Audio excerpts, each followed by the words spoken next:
आइए तो चलते हैं एक नई कहानी की दुनिया में। अंतिम कॉल। रात के 12 बज चुके थे। रवि अपने कमरे में अकेला बैठा था। लैपटॉप की स्क्रीन पर थकान से झुकी हुई आंखें गड़ाकर कुछ टाइप कर रहा था।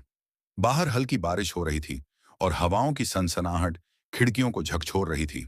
तभी उसका मोबाइल वाइब्रेट करने लगा। उसने अनमने ढंग से फोन की स्क्रीन देखी। स्क्रीन पर नाम था माँ। रवि का दिल धक से रह गया। माँ। उसकी माँ की मृत्यु हुए 2 साल हो चुके थे।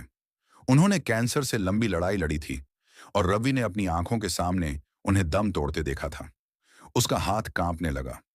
शायद कोई मजाक हो या फिर कोई स्पैम कॉल, लेकिन स्क्रीन पर वही पुराना नंबर था जो कभी उसकी मां इस्तेमाल करती थी। कॉल अभी भी बज रहा था। दिल की धड़कनें तेज हो गईं। क्या उठाना चाहिए? कहीं कोई धोखा तो नहीं? कई सवालों के बीच उसने कांपते हाथों से कॉल उठा लिया। हेलो। कुछ सेकंड तक कोई आवाज नहीं आई। फिर अचानक एक धीमी जानी पहचानी आवाज सुनाई दी।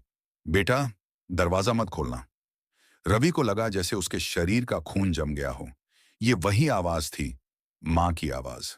शांत, धीमी, लेकिन चेतावनी देती हुई। कौन?" रवि ने घबराकर पूछा। फोन कट गया। उसने तुरंत कॉल बैक करने की कोशिश की, लेकिन नंबर अब नॉट इन सर्विस बता रहा था। रवि गहरे सोच में डूब गया। ये क्या था? कोई मजाक, साइबर अटैक या कुछ और? तभी दरवाजे पर दस्तक हुई। टिक टिक, टिक टिक।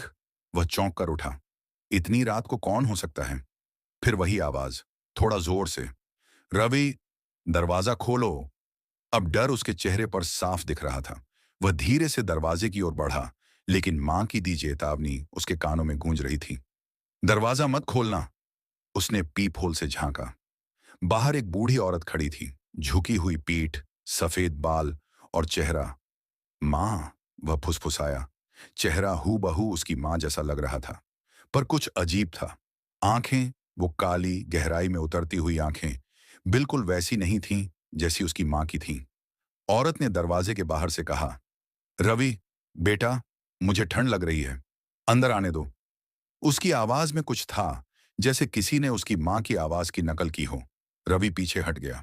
उसने दरवाजा नहीं खोला। कुछ देर तक सन्नाटा रहा। फिर मोबाइल की स्क्रीन दोबारा चमकी। मां, कॉलिंग। इस बार उसने कॉल नहीं उठाया। फोन की घंटी अपने आप बंद हो गई। फिर दरवाजे के पास से एक धीमी सी फुसफुसाहट आई। गलती की बेटा, अब देर हो गई। अचानक लाइट्स झपकने लगी। कमरे में अजीब सी ठंड फैलने लगी। रवि ने डर के मारे खुद को कंबल में लपेट लिया। रात किसी तरह बीती। सुबह जब सूरज की पहली किरणें खिड़की से आईं, तो सब कुछ सामान्य लग रहा था। लेकिन दरवाजे पर एक कागज चिपका था। उसमें लिखा था, अगर दरवाजा खोल देते तो हमेशा के लिए मां के पास आ जाते। अगली बार शायद इतनी किस्मत ना हो। रवि कांप उठा। उसने वह कागज जला दिया, एसिम कार्ड बदल दिया और शहर छोड़ दिया।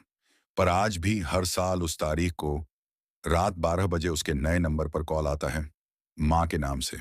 और वही आवाज, बेटा, दरवाजा मत खोलना। ऐसी और कहानियों के लिए हमारे चैनल को सब्सक्राइब करें, लाइक करें और शेयर करना ना भूलें। तो मिलते हैं अगली कहानी में। तब तक के लिए धन्यवाद।